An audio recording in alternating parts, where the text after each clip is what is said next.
Esto es Las Olas de la Semana, un programa de Pijama Surf con los temas que nos tocó navegar juntos estos últimos días. What do you say we toast our tea to family relations? En la edición de este año del prestigioso Festival Internacional de Cine de Venecia, Father, Mother, Sister, Brother de Jim Jarmusch fue premiada con el León de Oro. La cinta, protagonizada por Cate Blanchett, Adam Driver y Tom Waits y definida por el propio Jarmusch como un film de antiacción, sigue 3 historias ambientadas en Nueva York, Dublín y París, con las cuales el cineasta aborda un retrato íntimo de las relaciones familiares y los silencios que las sostienen.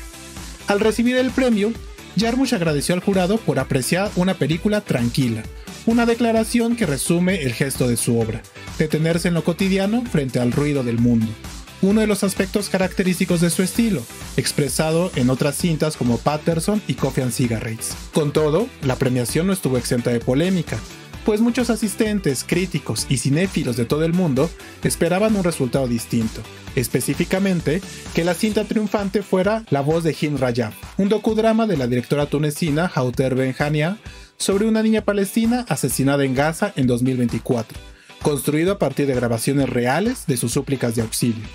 El jurado del festival le concedió el León de Plata, pero hay quienes sospechan que la inclinación de la película a favor de Palestina le impidió llevarse el máximo galardón. De este modo, en su 82ª edición, la Mostra di Venezia hizo ver que quizá el cine no cambia el destino, pero sí puede hacer que la memoria persista y que el arte genere un efecto en el mundo. ¡Ay, qué bonito es volar! Imagina abrir un archivo del siglo XVIII y encontrarte con conjuros, acusaciones y confesiones sobre brujería de la Nueva España. Eso es justo lo que acaba de hacer la UNAM. Poner al alcance de todos un catálogo inédito con expedientes del Michoacán virreinal. Son documentos que la Inquisición escribió para condenar, pero que hoy nos dejan ver cómo se entendía lo mágico en la vida cotidiana. Mujeres que buscaban venganza a través de hechizos, hombres que acudían a las brujas por amor, rituales inclusive para volar, y un sinfín de miedos convertidos en palabras. Este catálogo digitaliza y moderniza esos textos, y nos muestra también algo más profundo, el papel central de las mujeres, las tensiones entre las castas y la manera en que el imaginario colectivo se construía alrededor de lo prohibido. Más que un archivo histórico, es un espejo del pasado que nos recuerda que el deseo, el miedo y la fascinación por lo mágico siguen resonando en nuestra forma de entender el mundo.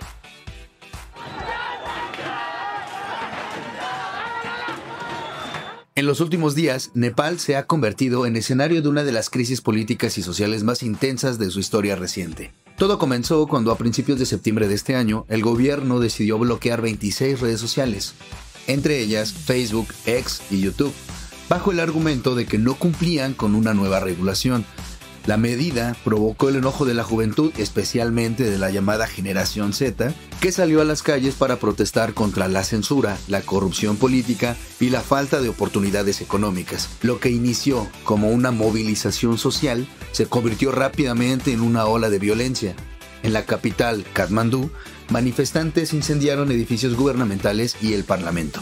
Los enfrentamientos con la policía han dejado hasta el momento varios muertos y cientos de heridos. La crisis política alcanzó un punto crítico cuando el primer ministro KP Sharma Oli presentó su renuncia. En medio del caos trascendió también el asesinato de la esposa del ex primer ministro Jalanat Janal, quien murió a causa de las quemaduras cuando incendiaron su casa. Las imágenes de varios funcionarios huyendo en helicópteros para salvar sus vidas le han dado la vuelta al mundo y ahora Nepal enfrenta una encrucijada entre responder a la voz de una generación o mantener un ambiente de inestabilidad. Lo cierto es que el país del Himalaya vive horas decisivas que marcarán sin duda alguna su rumbo en los próximos años. On en a marre de Macron y son monde, et donc c'est plus possible.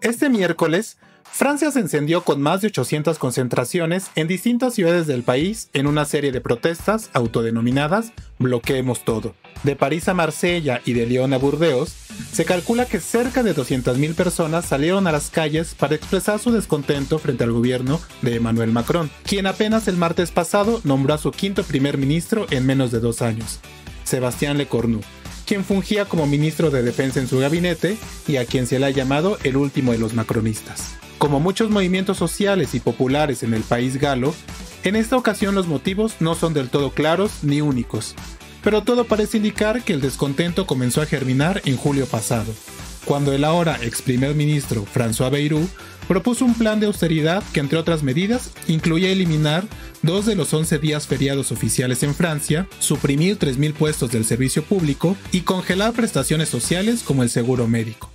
Todo esto para encarar la crisis de deuda en la que se encuentra el gobierno francés, por la cual tan solo este año pagará 55 millones de euros únicamente de intereses. En este contexto, Bayrou se sometió a sí mismo a un voto de confianza en el Parlamento francés el lunes pasado, pero sin éxito. La mayoría de los diputados votó por su remoción. El panorama para Francia es incierto. Las manifestaciones fueron en algunos casos reprimidas con violencia, en un ambiente crispado que nos hace recordar que el desacuerdo es probablemente el motor más importante de la democracia y de la historia.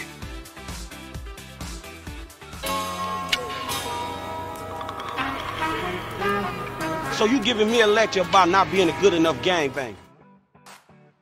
¿Sabías que en México los videojuegos ahora también tienen precio de impuestos? Sí, como lo oyes. El paquete económico 2026 propone aumentar los impuestos no solo a refrescos y cigarros, sino también a los juegos con contenido violento. La justificación oficial es que esto ayudaría a bajar los niveles de violencia. Sin embargo, esto ocasionó críticas y descontentos, porque para muchos suena más a una recaudación disfrazada de preocupación social que a una estrategia real para combatir un problema complejo y estructural. La violencia no se soluciona con un cargo extra por presionar Start. Convertir un fenómeno social en un asunto individual es más fácil y, claro, más rentable. Mientras tanto, las cajetillas de cigarro y los litros de refresco también subirán de precio, acompañando a los videojuegos en esta especie de checklist fiscal. La idea oficial, fortalecer el gasto social, ajustar los impuestos al consumo actual. La realidad, para muchos, es que los problemas de fondo siguen ahí, intactos, mientras nosotros pagamos más de la cuenta.